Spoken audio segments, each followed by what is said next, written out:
Settle down and get to your seats. We'll go ahead and get started.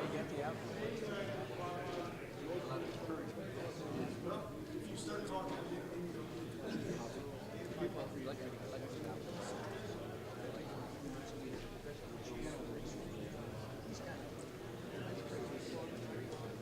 Test. To start this out the way it ought to be, first of all, I thought both the Davids have done a really great job this morning setting the table for what we're going to do. People always typically ask me, what do you do? How do you want to be introduced? Typically the answer is as the world's second best fisherman. Okay, well, somebody asked. Well, I don't know who the first is, but every time I claim to be the first, there's a fight. And being second is not too bad. It's not too bad, I accept that.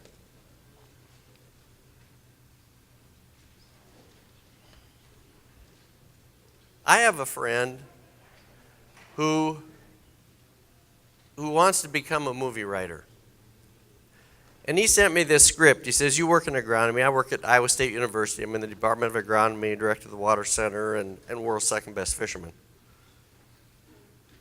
And he sent this to me. He says, I'm going to have a movie. I'm putting together a movie in which I want people to walk into the movie theater, sit down, and this is going to be on the screen. And I want them to read this. It's going to be quiet. This sets the stage. Can you read that in the back? Yeah, let me quickly go through that. Okay, Reuters. Australia's worst floods in a decade shut down key grains ports while the United States signaled further tightening of domestic and global supplies, heightening fears over surging food inflation. Corn and soybean futures in Chicago jumped to 30-month highs after the U.S. government reduced its estimate of corn and soybean production in the U.S. and Argentina, where hot, dry weather has begun to take a toll on crops. Estimates for Australia's wheat crop and exports were also cut at a time when there are concerns with the U.S. crop due to dry weather. Last year, Russia banned exports after the worst drought in a century decimated production. Okay, you sit down and you read that. What type of movie do you anticipate you're going to see? A comedy? Maybe not. A romance? No, maybe not. A drama? Okay, I'm not setting the table here very well because I'm lying to you up front. I don't know anybody that writes scripts for movies. And if they did, they probably wouldn't ask me about anything. This is a reality. This was a release in 2012. There was fear of food shortages. We had a supply to use ratio of about 6 to 7 days. So one of the challenges we face, we all think of our own little world. And to really understand what's happening, and this is why I say both of the Davids prior to me set us up really well. Can you tell me a story, just looking at those dots? Each one of us might be a dot. In my world, in my office, I'm a dot. If we connect the dots, we have a much better chance of telling what this story might be. And that's what I'm going to try to do in the next few minutes. Connect some dots that addresses the question, why is it critically important that we conserve the soil and water resources in the Midwest, in Ohio, because those are going to be needed in the future. What is today's global population? Any ideas? 7 billion. That's a good guess. That's a good, maybe not a guess, that's a good number. Where are we going to go? What is the projected level of population increase by around 2050? About 9 billion, between 9 and 10. What does that do for the demand for food, feed, and fuel that we're producing on soils? It's going to increase. Well, what else is happening? We're projecting 3 billion people are going to enter the middle class in the next 20 years. What do people want more of as they go from a middle class, from the lower class to a middle class in terms of food? They want meat. Projections by the UN is we're going to need 73% more meat by 2050. There's a challenge in terms of soils for a variety of reasons. One is that the conversion efficiency is not 100%. In the U.S., where it's about as efficient as we're going to get, 6 to 8 pounds of corn grain to produce 1 pound of beef. So let's see what impact those 3 billion people will have on meat demand. In doing this, let's make an assumption that's invalid. You know, academics are known for invalid assumptions, but for simplicity, so we can see what this really means, let's assume that these 3 billion people are going to eat all beef, just so we can put a number on what this means. In the U.S., on average, we eat about 5 ounces of meat per day. Let's assume that those 3 billion are going to eat 4 ounces per day. That means to feed 3 billion people that amount of meat will take 750 million additional pounds of beef per day. How many 1,300 beef cattle must we harvest to get that quantity of meat?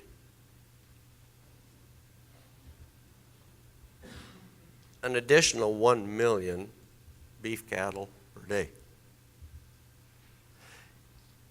If each one of those beef cattle live 500 days from birth to slaughter, we're adding 1/2 billion more beef cattle to this planet, just to meet the growing demand due to the change in economic status. That doesn't address the additional 3 billion people we talked about putting on the face of the earth. The demand is increasing when we're losing ground. In the U.S., we lost 41 million agricultural acres between 1982 and 2007. 41 million agricultural acres due to things like urban expansion, highway construction, golf courses. In Ohio, the estimate is 1.3 million acres lost during that time. How many acres is in Ohio? What's the total state of Ohio? How many acres? Any ideas? Someone say between 28 and 29 million. Perfect. That's where you are. So in that 25-year period, we lost about 1.4, 1.3 Ohios. Fortunately, urban expansion isn't occurring anymore. I'm lying again. Sorry. Is that only happened in the U.S.? You know, these 3 billion people we're talking about need places to live. And as people become more financially affluent, they take up more space. They buy cars. I've been in China 6 times. First time I went, which was about 10 years ago, there were 5 rings, traffic rings around Beijing. Today they're building the 7th. The estimate is that we will lose 7% of the world's ag land by 2030. That's globally.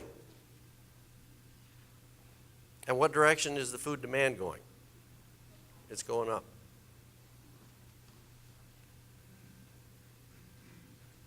Another way of looking at what's happened in the U.S., that number that's circled there, in that 25-year period, 78% of the original cropland remains. In another 25 years, what will that number be?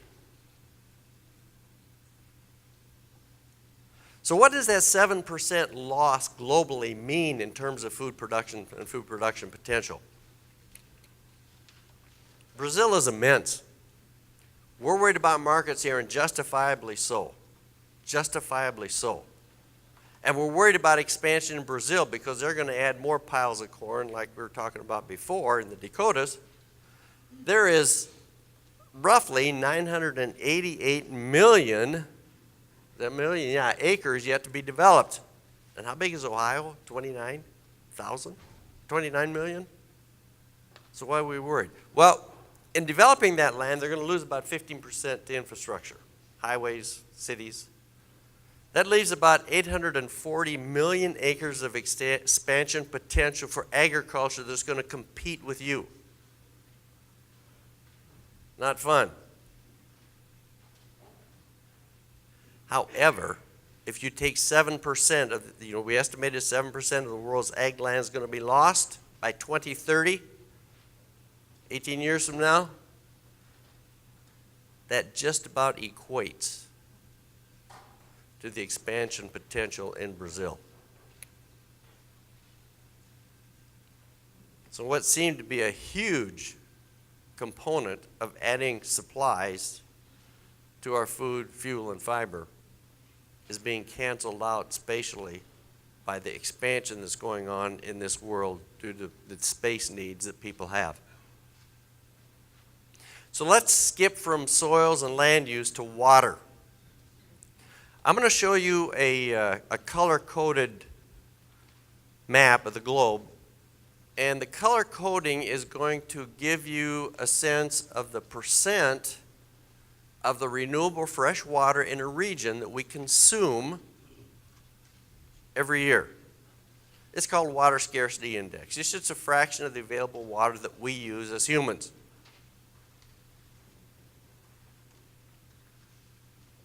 That is one sensitive button. Okay. The color codes on that map are such that anything in dark orange or red is considered unsustainable. The people that deal with this science says this cannot last. If we're using more than about 40% of the available water, fresh water in a region, it's synonymous with Houston. We have a problem. Okay, and I've circled some areas there. So let's look at the western U.S. What's the problem there? Not enough rain. Good answer. It's not the biggest one. What word starts with I, has two R's, and ends with an N? Irrigation. Irrigation for crop production. Okay, so let's move over to Eastern Asia, China. What's the problem there?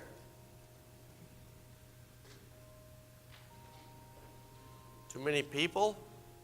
Yes, sort of. What word starts with I, has two R's, and ends with an N? Irrigation. 70% of the world's freshwater use is used for agriculture, and most all of that is for irrigation. How about India and the Middle East? What word starts with I, has two R's, and ends with an N? It's irrigation. Another question for you. 40% of the world's food comes from 18% of the world's cropland. What's special about that cropland? What word starts with I, has two R's, and ends with an N? Irrigated land is incredibly productive. It produces a large disproportionate amount of the food that we use on the globe today. Remember those areas in orange? What's happening in the Ogallala today? Do you know what the Ogallala Aquifer is? Okay, is it going up, or is it staying stable, or is it going down? It's going down. What was the source of the water, or what is the source of the water in the Ogallala? It's glaciers. The Ogallala was filled when the last glaciers melted. It's like a bathtub that's being drained. Farmers that are using that water know what's happening. Economic realities dictate that they really can't change what they're doing at this time. Okay, so back here, 40% of the world's food comes from only 18% of the world's cropland. It is irrigation. India, 3/5 of the grain that's harvested is irrigated or supplementally so, and you see the number for China, 4/5. A quote from the Journal of or hydrological processes, severe groundwater level declines, 0.3, 0.5 to 3 meters. That's roughly 2 to 9 feet, have occurred throughout northern China in the last 3 to 4 decades. That can't last. And what happens to our food production capacity if sections of the irrigated world go offline? What does that tell me about the imperative needs to be able to produce in Ohio, in the Midwest?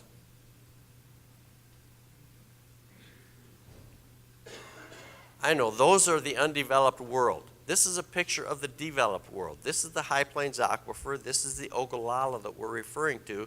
It's a graph of groundwater depletion with time. We know what's going on. Is the depletion rate slowing? It's not.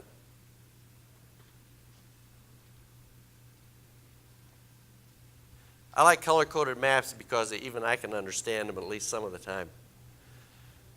On the left-hand side of the graph is it's an estimate of water withdrawals as a percentage of total available water, kind of like the graph that color-coded map I showed you before. Blues are good. Blues are less than 20%. We can handle that. Okay, that's 1995. As you go to 2025, what do we see? Look at the U.S. between the two times. Look at China between the two times. We've all heard wars will be fought over water. Well, sometimes that sounds melodramatic. In the science world, I can use science data and create a pretty scary story. Every academic has to have a slide that's damn near impossible for anybody to read. This is mine. So don't even look at it. Other than the one set of line there is good. It takes over 3,000 gallons of water to produce 1 bushel of corn per acre, or about 1.2 inches. The point of this graph is this. Corn, soybeans, any crop, the amount of produce is linearly related, and I'll describe that, linearly related to the amount of water that goes through that plant. The amount of grain that's going to be produced by corn is linearly related to the amount of water that's transpired. If we're going to produce, okay, let's, if I do this right, there's about 200 bushels right there, and if you look down there, that takes about almost 800 millimeters of water, which is somewhere around 27 inches of water to produce 200 bushels of corn. If you're going to produce 300 bushels of corn, you're not going to do it without water. In a dryland situation, that water comes from rainfall and it comes from soils that can store that water. Degraded soils do not store or infiltrate water well. Another reason for increasing the soil health component of the soils that you farm today. Absolutely necessary if we ever hope to get to those high yield levels consistently that we hear are possible from some of our breeders, geneticists. Okay, as long as we're talking happy stories, let's do another one. Color-coded maps, love them. Any place that shows green on these maps are areas that are highly productive with rain-fed agriculture. Means they're not irrigated, they have everything it takes, temperature, water, soils, to produce well in a rain-fed condition. You see there in our part of the world is really green. I want you to take a look at this area. Europe, parts of Russia. Okay, I'm going to show you another map, couple maps, and we're going to focus on that area again. Okay, this map comes from the Intergovernmental Panel on Climate Change report. On the right-hand side of the panel is the projected change in precipitation in the JJA June, July, and August. Okay, now that's important for us because in the northern hemisphere, that's where we are, the June, July, and August weather conditions dominantly drive what we're going to produce in terms of crop. These maps were produced with a suite of 23 different models. And let me tell you right now, when you produce something with a model, does it mean that's going to happen? Absolutely not. Absolutely not. But when you use a ton of different models and they tell you about the same thing, it's like going to a court of law and you've got a lot of different people telling you the same story. It's all evidence.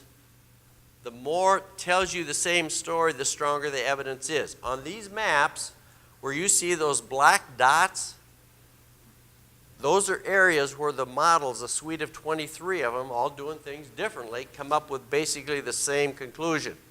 Okay, and again, I want you to just focus on this area in Europe. Remember the map previously showed that area as a lot of green, high productive potential, global food production potential. The suite of 23 models suggests, it's just evidence, it's only evidence, that in the June-July period, precipitation is going to go down about 20% or more. What does that do to production potential? It goes down. What direction is the food demand going? It's going up.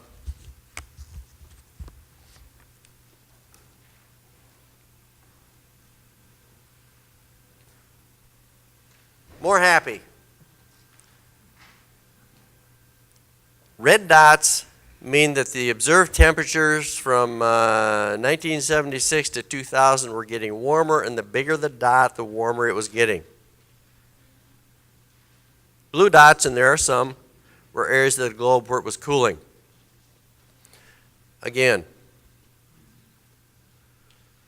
what do we see in that area? It's getting warmer.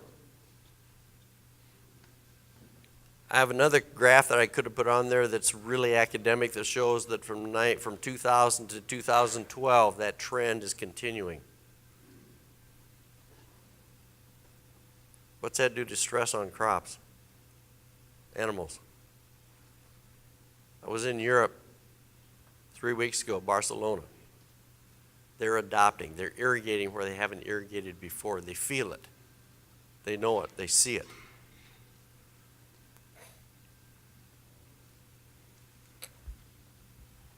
Montgomery was talking about land degradation.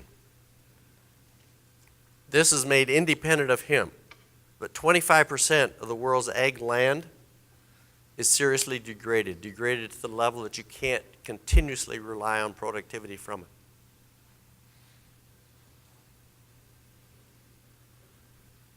Where was this picture taken? I'll give you an China, Uruguay, or Midwestern U.S.? Mm-hmm. You've been there too. We are the most technologically advanced, most intellectually advanced agricultural production system in the world.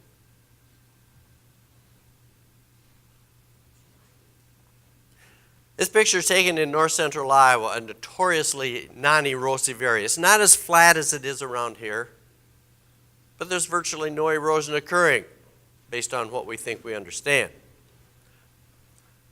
Okay, there's water in that picture. You can see those puddles. Those are the prairie potholes. You can see the dark areas. What are those light-colored areas? That's the subsoil. That area was covered with 8 to 14 inches of black, organic matter-rich topsoil when we started farming that 150 years ago.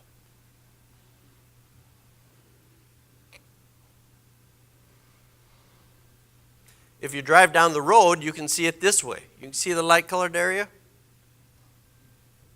Topsoil's gone. Another one, topsoil's gone. We developed a system, it's a project I'm working on, in which we are estimating soil erosion daily across the state of Iowa and in multiple Midwestern states now. It's expanding. We're using things like next-red radar to get rainfall. For every about 1/6 of a square mile, we have a rainfall estimate every 2 minutes because it's those heavy rainstorms that drive the soil erosion that occurs. We use LIDAR to get soil slopes, the things you need for rainfall estimates, soil type. We know that we got the field boundaries. We have estimates of what management goes on within each field because whether you're no-till, whether you're intensive till, these things influence soil erosion losses. And from that model, we end up estimating slope or hill slope runoff of water and soil erosion. So I'm going to show you what this is illustrating. This is Iowa, and I apologize for being Iowegian at this point. This is what we're covered best at this point in time. Those are color-coded maps. The darkest colors indicate that we have soil erosion losses between 40 and 60 tons per acre per year in those given years. In the upper left-hand quadrant is 2008. The lower one in the right is 2012. Why the drastic difference is the amount of soil erosion that occurred on the left-hand side versus the right. What was the driver? Rainfall. Absolutely. Rainfall is a driver, and spatially it's much different.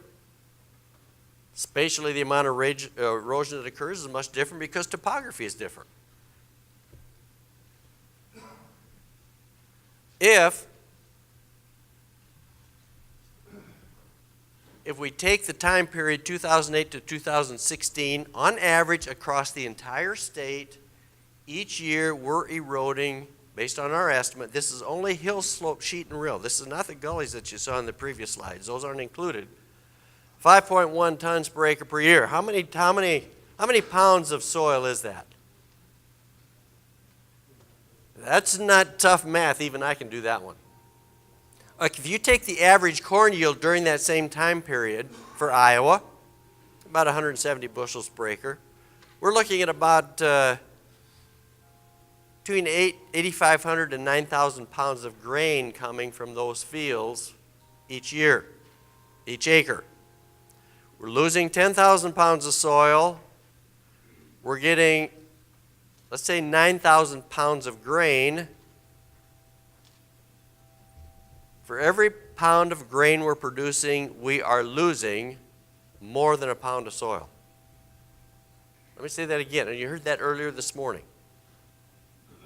For every pound of corn grain we're producing, we are losing more than a pound of soil. I defy you to generate a business model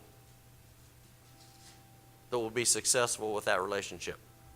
If we use soybeans, it's between 2 and 3 pounds of soil. Yeah, but this is Iowa. Ohio, the NRI estimate, which is another means of estimating soil erosion, it's a broader brush, is about 2.1 tons per acre per year. What is the soil renewal rate? Remember what David was talking about? He gave it in depth. 1 millimeter of soil is equal to a little over 5 tons per acre per year. Generally, we are renewing soils at a rate of less than 1/2 ton per acre per year. It's even as low as the soil erosion rates are in Ohio, and I know you're averaging what's in southeast Ohio, which is probably higher than it is here.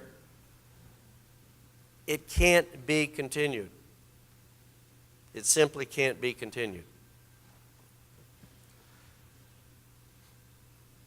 How many know who that guy is? It'll date you. Paul Harvey. Paul Harvey, yeah. I remember him too. For every 10 pounds of corn grain we remove from Ohio fields, losing about 6 pounds of soil. That's average across the state. And I say, this includes only the sheet and rill component. If you include the ephemeral gullies, one of my colleagues says if you can see erosion from the road, it's not being included in these calculations. Our soil renewal rates are well below our soil loss rates in the Midwest. And what direction is food demand going?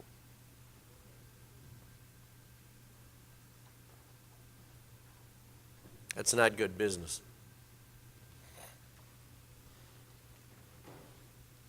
So from the farmer perspective, economics is critical. If you don't make money, you don't farm. What's the impact of a thinning topsoil? That's this A horizon that you see on the horizontal axis. As the A horizon, that's that topsoil layer, gets thinner, what happens to corn yields? That's corn yield on the vertical axis. It goes down. Okay, this data was collected in Iowa. Here he goes again. Hello, this is Central Ohio. Ratan Lal and students did some work here. The effect of topsoil treatment on grain yield, above ground corn residue. Those light colored bars were treatments in which they added topsoil to their plots. That middle bar, that solid bar, was the corn yield associated with treatments as is. And the right-handed bar, those crosshatched ones, is what you got, what they got when they removed topsoil. It's pretty much an international observation. As topsoil depth thins, yield potential goes down. I don't think that surprises anybody here. What is critical, though, as that topsoil gets thinner and thinner, every additional loss causes a greater yield loss. If you have a topsoil that's 5 foot deep and you lose an inch, what impact's going to have? Nothing. If you have a topsoil that's 5 inches deep and you lose an inch, and many of us, some of us are in that position where we're much closer to the 5 inches or less than we are with the 5 feet. But technology will fix our problem. Technology is a tool, but I'm not sure it's an answer. If you take the Formula One race car and you put it on the Indianapolis Speedway, you get performance. What happens if you take that same technology and put it on a dirt road in the back pasture? Same technology. You would have a hell of a ride for a short time. You're exactly right. I like that. Well, what happens if you take $1 billion genetics package and put it on degraded soils? You get one hell of a ride for I'm not even sure that would occur in this situation. Technology is a great tool. We have to understand it's only a tool. There is a tool. There is no free lunch. Well, maybe this afternoon there will be when I'm done talking. So a takeaway message from this part is pretty simple. I'm happy to see there's a clock back there. I was giving a talk a while back, and I was in a big room with no clock at all, and I was going on and on and on, and I was having fun. And I finally said, does somebody have a watch? I need to know what time it is so I know when to stop. And the guy in the front row says, you don't need a watch, you need a calendar.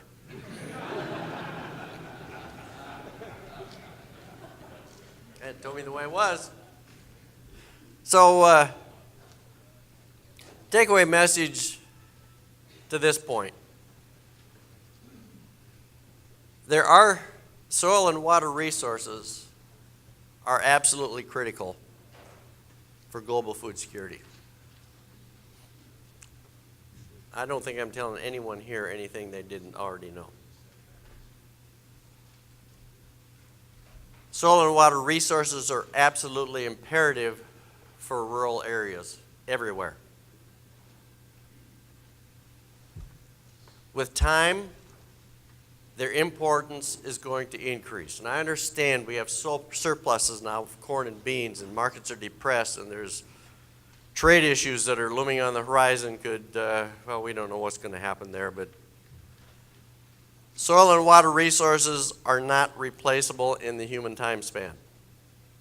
What we have today is about all it's going to be unless we move in the soil regeneration area, which there's evidence that we can do better and improve things. Maintaining our existing resources will require definitely a proactive approach. David made a point and some points about regenerating soils at a very rapid rate. I would disagree a little bit with what he says on that. We can increase soil organic matter pretty rapidly, and that's a good thing. We can't change the mineralogy that occurs over the centuries that it takes to develop soils that have expandable clays, have the real thing, the real deal that we need for a real soil regeneration. I like an organic matter addition to soil as if you have a star running back on your football team. In the middle of the game, that running back goes down with a badly sprained ankle. You've got two choices. You can put in your second stringer, which is not nearly as effective as that first string running back, or you can tape up the ankle of that star running back with your prize physical trainer. Taping the ankle on that running back is better than the second stringer, but it still doesn't bring them to where they started to begin with.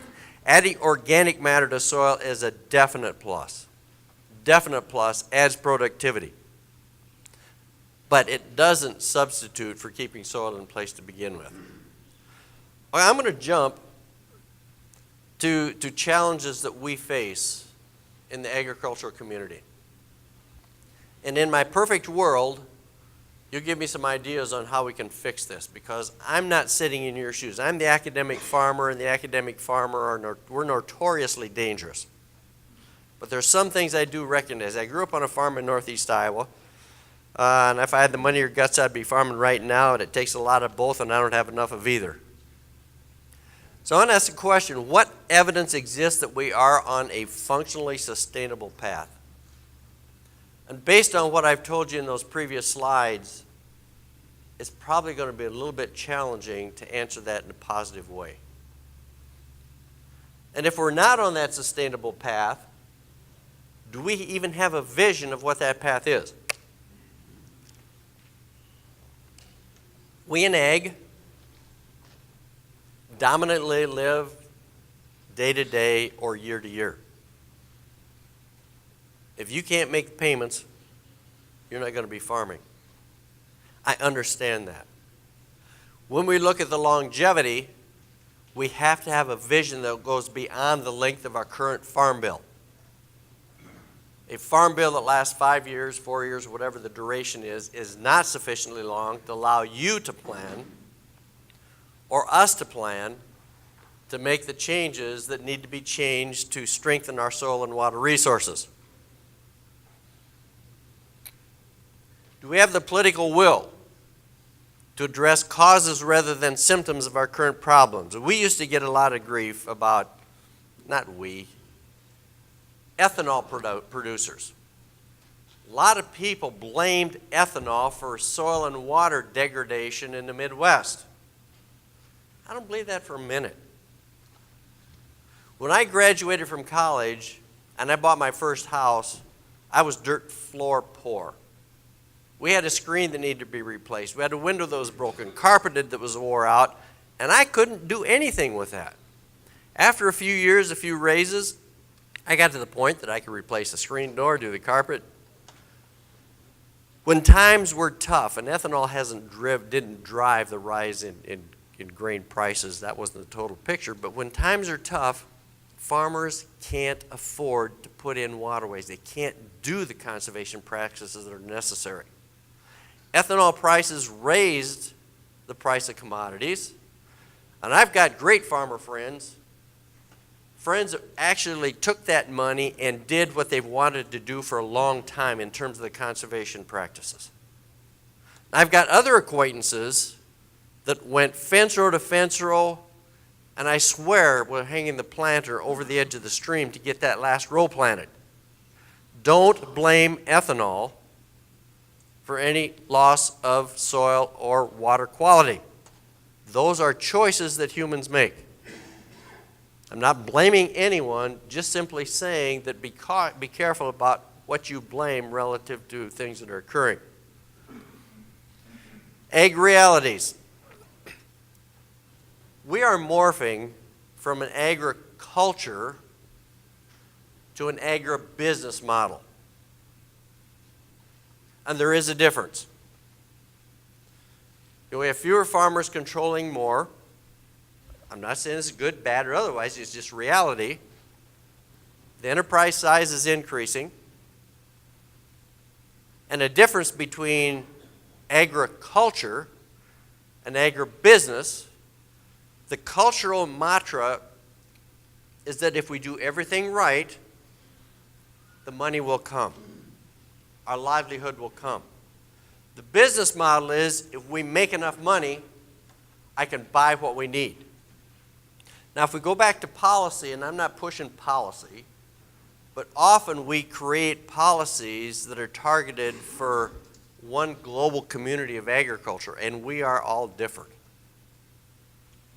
Industry responds to something different than a cultural dimension does. Farming is very competitive. What percent of the land in Ohio is rented? Anybody? I don't know what that number is. In Iowa, it's over 50%. 70 maybe? 70. If you're in the farming business and you're competing for land, you understand how competitive it is. If you don't make money, you don't farm. It's reality. If you don't have land, you don't farm. And in a culture where the majority of land is rented, there's a lot of competition between land that is not owned by the operator, competition between farmers. The opportunity to make money diminishes.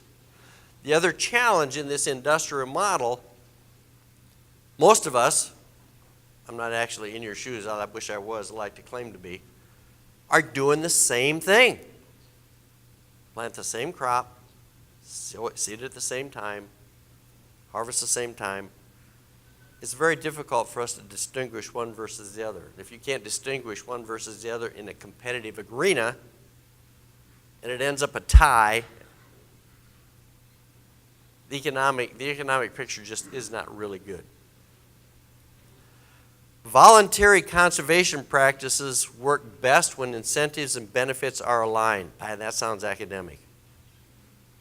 What that is saying, as an example, if you own your own land, the incentive to use conservation today is the benefit that you get 20 years from now from keeping soil and water in place.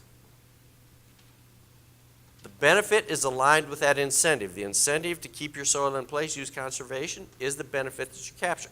If you're renting ground that you have a short-term lease, what incentive, what benefit do you have that forms as an incentive if someone's going to rent that from underneath you 2 years from now?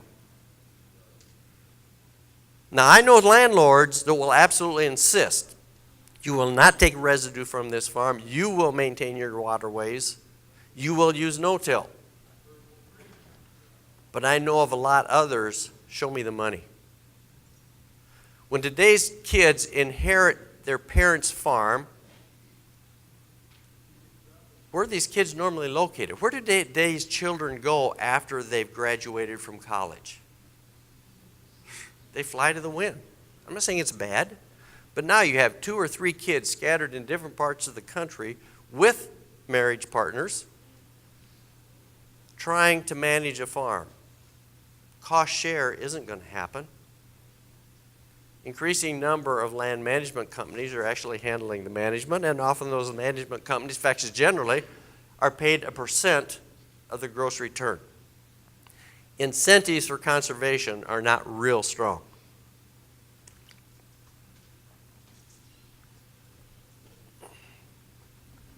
Majority of harvested land is rented. That's nationally. Those incentives are not well aligned. Often markets are farmed, and not the land. How many people look at the projected markets for the coming year before you decide what you're going to plant? I don't want to see hands. We do. We farm markets rather than the soil and land resource. We have a very strong ag and industry lobby. Rationally, not really aligned with conservation goals. And I'm not saying that that's not a good or a bad judgment. You know who the number one, the highest lobbying group was for the current Farm Bill? Any ideas? Wells Fargo.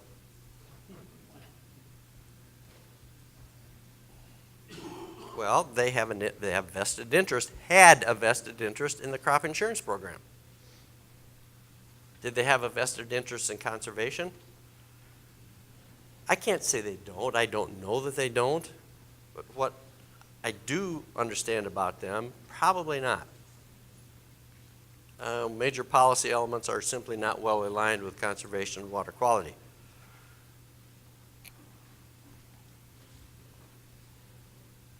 Everyone knows, you know what a bell-shaped curve is and what it insinuates. You know, we have some people on the left-hand side of this curve that will literally die, farmers that will die for conservation. I don't care what prices are, they're going to do what's right. You've got some on the opposite side that seemingly could care less. They're the ones that are hanging the planter over the edge of the stream bank, that are disking into the road ditches. It's life. In a competitive environment, these two interplay. And I've had farmers in meetings with farmers like this tell me, we need more rules. I said, you want more regulation? No. But I can't compete on a level playing field, and they'll name the name of somebody that they're really upset with that's doing precisely that. They don't put anything in conservation, and they can't compete because that individual is farming more ground. So what it does, because we're competitive and one farmer competes against the other for land and resources, it wasn't supposed to do that. Anyway, what it does is it causes the individuals that are conservation oriented to move away from that simply so they can compete with those that are not. You have to have land to farm or you don't farm. Concluding thoughts. Ag demand is going to go up. Resource demand for those resources is increasing. We're seeing an increased amount of land degradation, depletion. And we haven't talked about this one, and we're going to avoid this today, not because I don't want to, shortage of time. The climate signals we're getting are those that are going to be much more challenging for you in the future.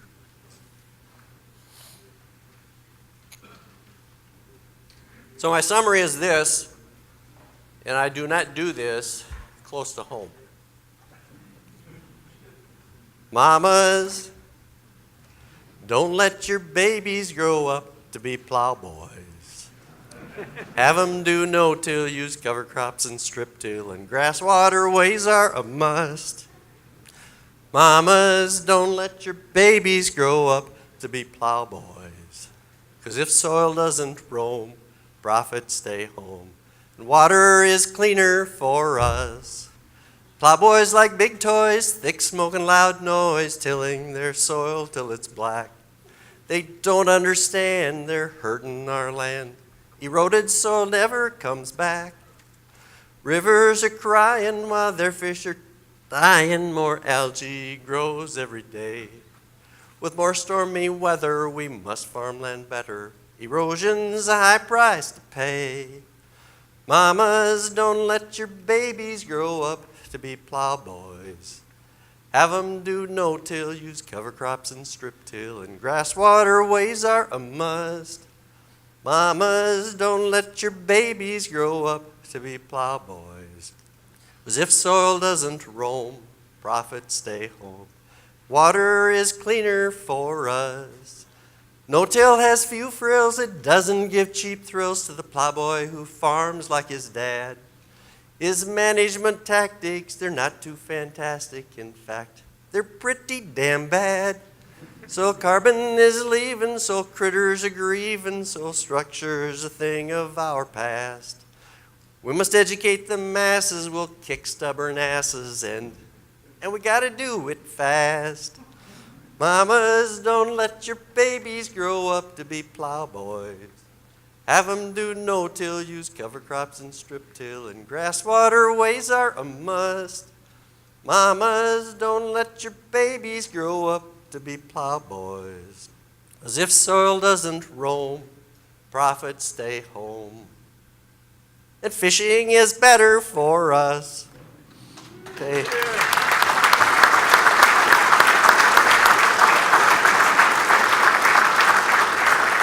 You're very generous. Thanks. Questions, comments, arguments, disagreements? Sorry, I don't have more smiley faces. Sure. The question was expand on my comment about Wells Fargo a minute ago. Wells Fargo has subsidiaries in the crop insurance business, or had. They've gotten out of it, my understanding. The current farm program, a very large part of it was the subsidized crop insurance, and they were involved with the opportunities to make money through that activity. And I've got my information is from Harvest Public Media relative to Wells Fargo being the champion in the lobbying effort. Yes?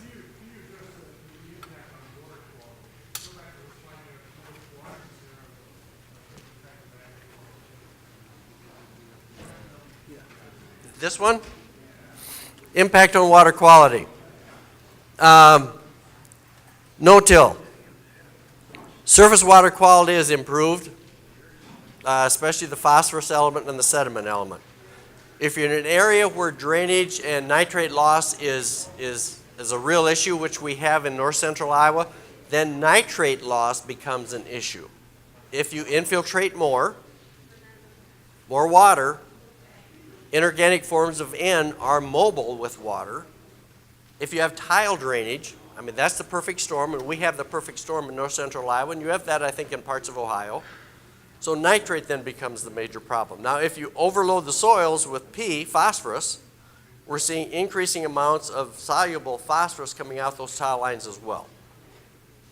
The cover crops, okay, cover crop will help reduce your nitrogen losses in conjunction with the no-till. And that's a great point, and I'm going to make an add here. A systems approach is what's going to be necessary to solve the problems that we see. You can't do it with one practice. So it's systems. The grass waterways reduce that gulling that we see. I showed you the numbers for Ohio and Iowa in terms of soil loss. Those are based only on sheet and rill erosion losses.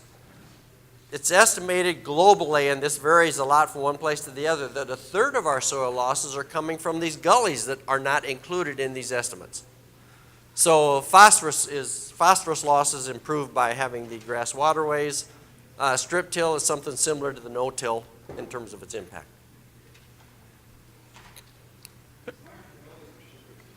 Why aren't the gullies included? We don't have the science yet to do it. Not reliably. We're building that. I'm working on that. Well, working with people that are a lot smarter than I am. We will have that in there. Right now, it's not. Okay, Rick, well, thank you. And you're around for questions. We'll be back at 12:45. Dr. Dave Montgomery will be back here 12:45. Thank you.